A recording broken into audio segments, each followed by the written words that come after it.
안녕하세요. 조니 대표입니다. 오늘 주식 투자 기초 상식 19번째인데요. 오늘은 주식에 대한 얘기를 하는 게 아니고요. 부동산에 관한 얘기를 하려고 합니다. 그 부동산 얘기를 하는 이유는요.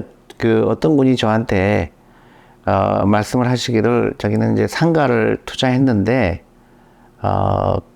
제가 가만히 듣다 보니까 캐시플로우에 대한 얘기가 없더라고요. 그래서 부동산 투자할 때는 반드시 캐시플로우가 굉장히 중요하다 이렇게 말씀드리고 싶은데요.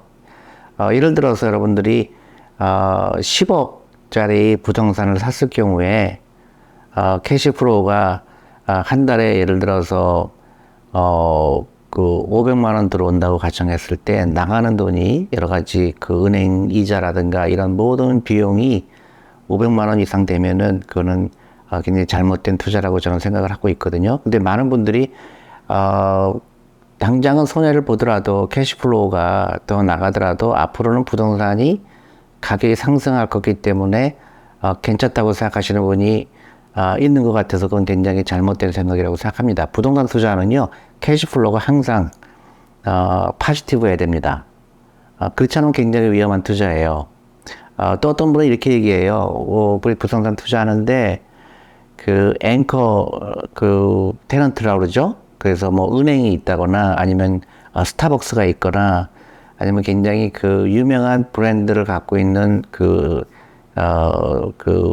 입주자가 있을 경우에 안전하다고 생각하는데요. 뭐 그건 맞을 수도 있지만 반대로 얘기했을 때 그런 앵커 테넌트가 나갔을 경우에는 심각한 부동산 가치에 문제가 있을 거라는 생각을 항상 하셔야 된다고 생각합니다. 그래서 캐시플로우가 매달 캐시플로우가 중요한 이유가 그 중에 하나고요.